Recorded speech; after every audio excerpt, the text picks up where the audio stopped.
My next guest has won every major tennis tournament on the pro circuit. Please welcome one of the great gentlemen in the world of sports today, Mr. Arthur Ashe.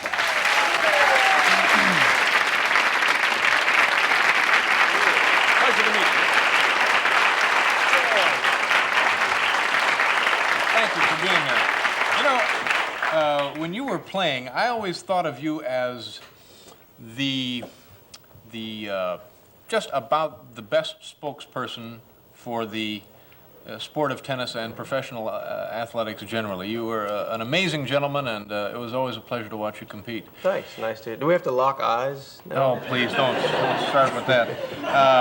Do you mind if I ask you what happened medically to you? No, I don't mind talking about it. In fact, I've just joined the American Heart Association as their honorary national campaign chairman, so I'm going to be talking about it a lot. No, I don't mind talking about it, no. Yeah, I remember reading that you had been playing some just practice tennis, warm-up tennis. Yes, I just gotten back from Europe, and just one night, you know, I got these 3 bouts of pain, and in the center of my chest, and I was asleep in bed, and it was excruciating pain, but it went away in about 2 minutes, and it happened 3 times. And I went to sleep, forgot about it when it didn't come back the 4th time. And the next afternoon, over in Queens, I was giving a tennis clinic, and it hit me again. Same place, same sensation, but maybe twice as severe. And I mean, it hurt so much, I was in tears, it hurt so much. Mm-hmm. And a doctor just happened to be there, and he said, he listened to my story when I told him what had happened the night before then, and he said, well, I want you to go to the hospital. And I said, okay, I'll just get my racket and my wallet, and we'll go. He says, no, you're going to go right now. Mm-hmm. And I was in the hospital, and luckily I was just 10 minutes away from New York Hospital here in the city. So. See, now that happens to guys who are in their 60s and who eat pizza all day. Yeah, that's. But how old were you when it happened?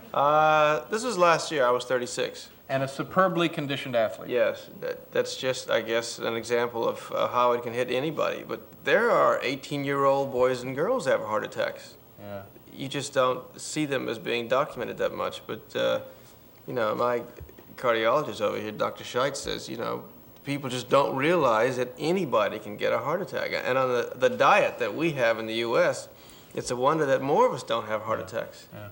Yeah. Then I read that you were recovering and thinking about returning to tennis. Yes, I decided in November to have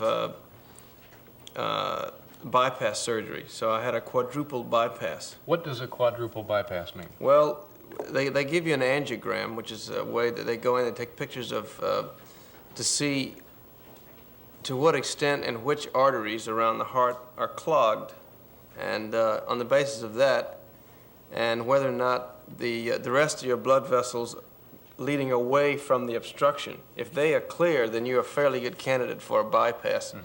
And mine were very clear. So I had a quadruple bypass. What they do essentially is the doctor will build some bypasses, just like highways, around the obstruction. They don't remove your native vessel. They just build another highway so that the blood can go around it, and then they reconnect it into the good part of the vessel. But I was terrific for 2 months, and then all of a sudden, one day in Egypt, I think it just closed up. One or possibly 2 of them just closed. We don't know yet, but I got angina again, and I had to finally just say, well, that's that. I'll retire from tennis, but I'm still here. I mean, I lead a perfectly normal life. Yeah. Now, are you laboring under any kind of, what the heck, why me? What? No. I did for about 5 minutes, but too many, I do too many things that are interesting off the tennis court to worry about whether or not I can't play tennis again. Yeah, life's too much fun anyway. We were talking about this yesterday, and a lot of athletes never know when it's time to quit, and they linger and deteriorate in public. That's true. You pretty well had a signal that you're not playing that anymore. Was a pretty strong signal. I want to talk about something else, if you don't mind. Anyway, I'm glad that you're recovered and in sound health. There was a thing on 60 Minutes a couple of weeks ago about the myth or the dream that young black athletes have of playing professional sports. Right. We all did. I mean, I think white kids have it too, but right now, the black community, we're struggling with trying to get our kids to not dream beyond, the realms of possibility. We're working at it. It's coming along fairly well now because we're now coming up with a community approach to it. It's not just, say, a Walt Frazier or somebody saying to a kid, listen, don't think you can be me just because you're all-state in high school. So the message is getting through finally. There was a time when